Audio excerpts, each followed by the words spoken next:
Halo Balakala, jumpa lagi di Kitab Kala. Kali ini kita akan masih melanjutkan pembahasan kita tentang penemuan gading gajah yang ada di Sragen.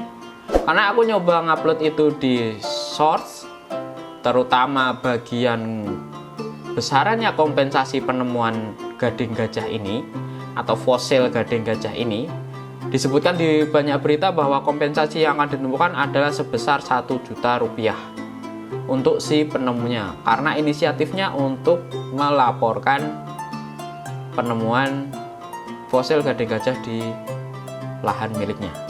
Banyak yang ngomong kalau ini kemurahan, banyak yang ngomong merekomendasikan untuk dikasih ke penadah aja atau dikasihkan ke kolektor aja karena bakal akan dibeli lebih mahal.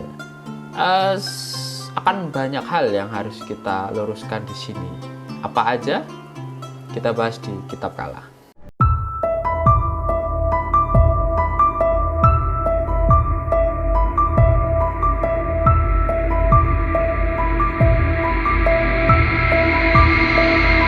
Sebelum kita bahas tentang fosil ini, kalau kalian ada yang bertanya-tanya kenapa Kitab Kala tiba-tiba membahas fosil bukan candi lagi, ya karena Kitab Kala nggak cuman bahas candi tapi juga bahas fosil.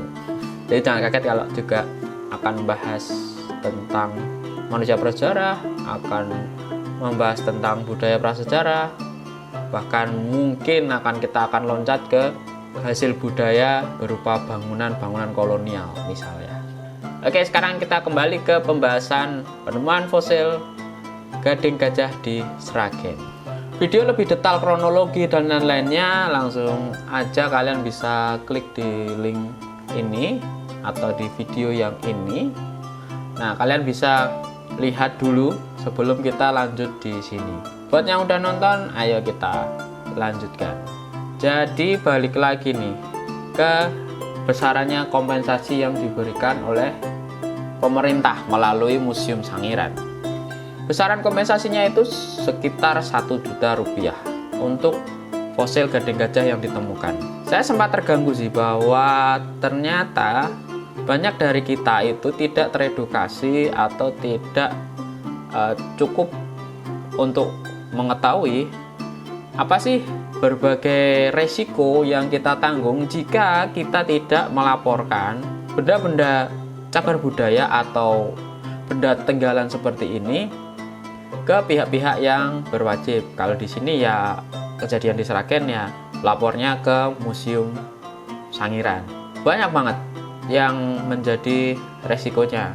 Yang pertama jelas itu melanggar hukum karena itu ada undang-undang yang mengaturnya. Pembahasan undang-undang cagar budaya udah pernah aku bahas untuk kasus yang ini.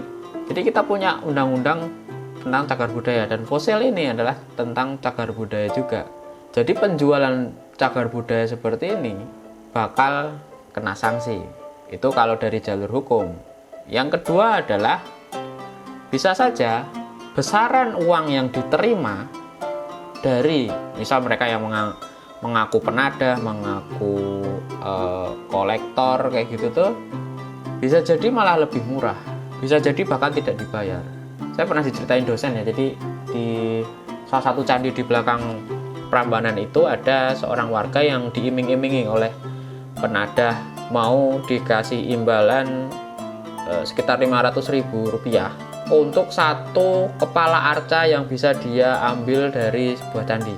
Akhirnya orang itu tadi tergiur, lalu dia berusaha mencuri kepala arca tersebut. Kalau nggak salah ada sekitar 2 kepala arca yang berhasil dibawa keluar dari candi lalu diserahkan ke penadah. Nah, oleh penadah ini dia hanya dibayar 50.000 rupiah dari 500.000 rupiah yang dijanjikan. Akhirnya orang ini karena ngerasa ditipu dia lapor polisi. Gimana ya?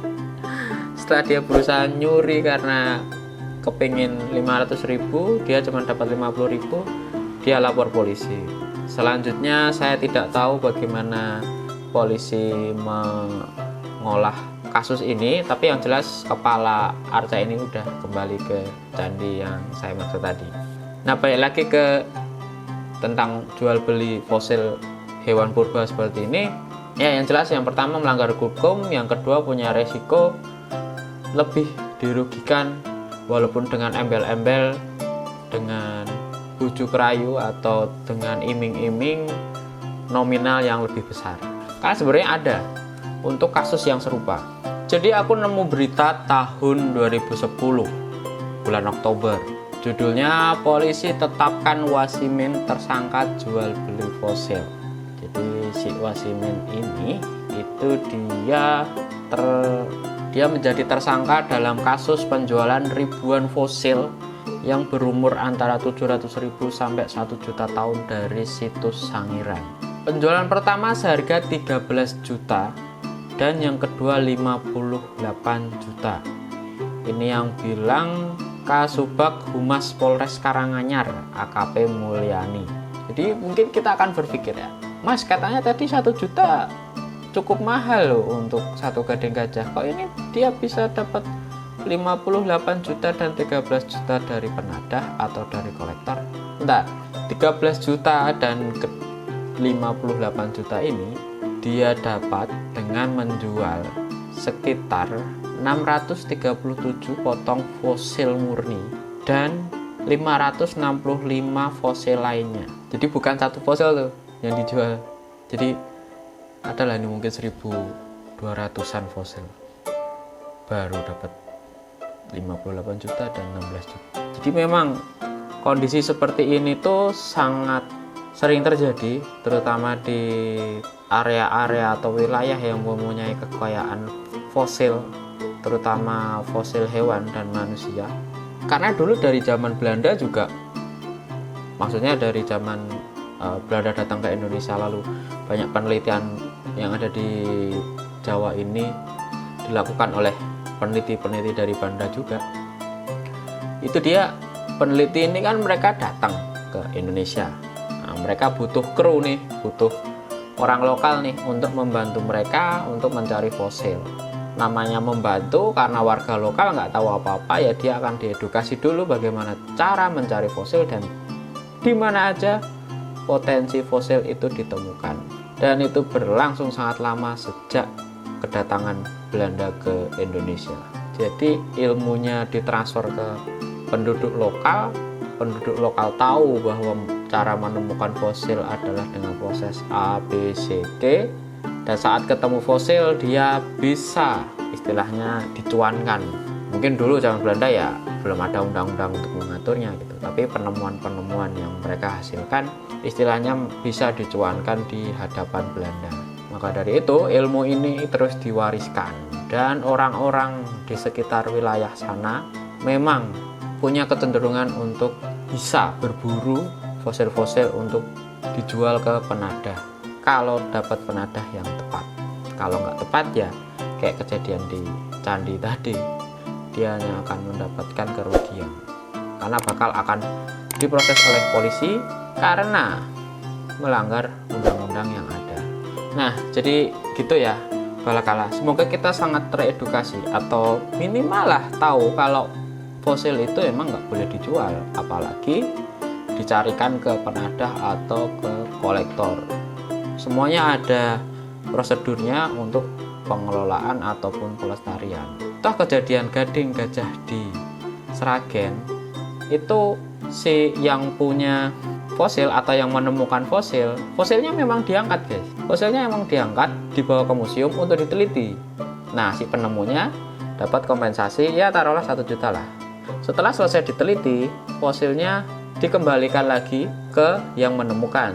Kenapa? Karena mereka sepakat si penemunya ini mau bertanggung jawab untuk menjaga si fosil gading gajah dan diizinkan untuk dimanfaatkan sebagai objek wisata, terutama untuk wisata edukasi. Nah, jadi kan setelah diteliti dia punya value, punya data. Nah, data ini dibawa oleh si fosil gading gajah ini balik ke tempat dia ditemukan, lalu si penemunya bisa memampang data apa yang berhasil direkonstruksikan dari fosil gading gajah ini. Aku rasa di sini tidak ada pihak yang dirugikan karena semuanya sudah diatur oleh undang-undang.